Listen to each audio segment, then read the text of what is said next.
Okej. Këtu jemi brenda kishës më të vjetër të Kalas së Beratit, kisha e Shoj Mari Vllahernës. Godina që shohim sot shekulli 13 dhe rënojat poshtë, domethënë kish mbi kish, shekulli 6 të ndërtuara nga pulqeria, perandoresha e perandorisë bizantine që vizitoi Beratin atë kohë, i dha qytetit emrin e saj dhe ndërtoi këtu jo vetëm një kish, po një manastir. Dhe kishat faktikisht të Shën Mari Vllahernës. Vllaherna ishte një pallat mbretëror në Konstantinopol që ndodhi një mrekulli me shallin, me mbulesën e Hylincës dhe dedikuan në atë kohë kisha në qytetet që kishin një marrëdhënie shumë të ngushtë me Konstantinopolin.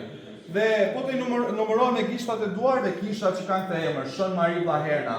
Dhe ne jemi shumë të bekuar këtu në Berat që kemi një kish me këtë emër, Shën Mari Vllaherna, që jo vetëm na tregon nivelin shpirtëror të Beratit në atë kohë, por dhe rëndësinë historike dhe kulturore që ka pasur dhe lidhja me Bizantin e Konstantinopolin. Pikturat, afresket që ju shikoni në këtë kish janë të shekullit të 16, të pikturuara nga Nikola, i quajtur biri i Onufrit.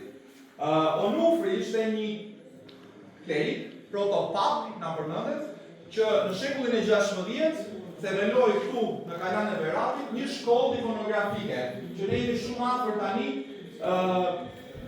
muzeut Onufri që dedikohet emrit të tij, që do shikojmë atje dhe veprat më të mrekullueshme të Onufrit. Kjo kishte shpiktuar nga Nikola, i quajtur biri i Onufrit, jo i biri biologjik, por si studenti më i mirë i Onufrit. Në katin e parë të ikonave dallojmë shenjtorët më të mëdhenj të kishës son, Shën Joan Pagëzorin. Piktori ka vendosur të pikturoj Shënkollin, Shën Nikollën, aty në të majtë direkte. Shikojmë gjithë të tjera, shën të ndarë të grupuar sipas kategorive. Martirët në këtë cep, Shën Teodor Tironi, Shën Dimitri, Anargjendët, Kozma dhe Damian, Murgjit e Shkretëtirës nga krau tjetër. Dhe kati i 3 dhe i 4 sipër kemi skena biblike, është gjithë jeta e Krishtit në tokë, që nga lindja deri tek ngjitja në qiell. Interesante shumë është në këtë kishë dhe dyshemeja, që është një kalendar diellor tipike për kishat bizantine, sepse edhe këtu kjo kishë ka pasur një kupol, njësoj si kisha Shën Triadës që pamë. Po kupola është shkatruar pas tërmetit të 1851 dhe sa po drita hynte, të tregonte në kohë eksakte, kohën, muajin, periudhën, nuk e dim se si. Jashtë kësaj kishe është një cisternë për ruajtjen e ujit nga shiu për murgjit, sepse siç u thash në shekullin e 6, pulqeria ndërtoi këtu një manastir. Uj mjaftueshëm për murgjit që jetonin këtu. Shumë interesante që do hym tani një nga një ta shikojmë sepse duhet të keni pak kujdes në përmure.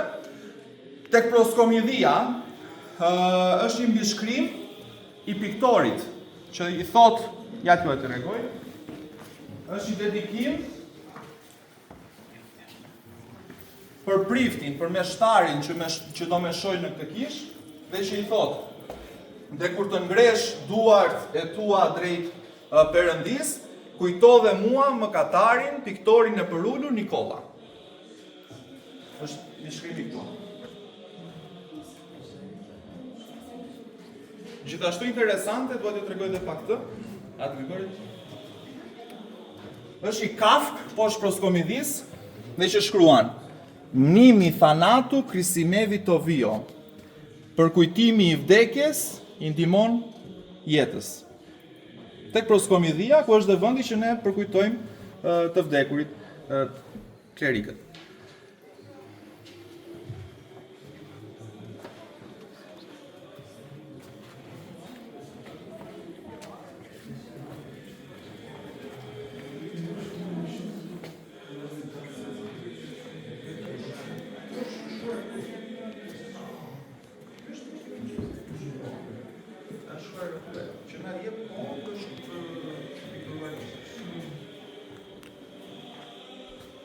Si ju duket?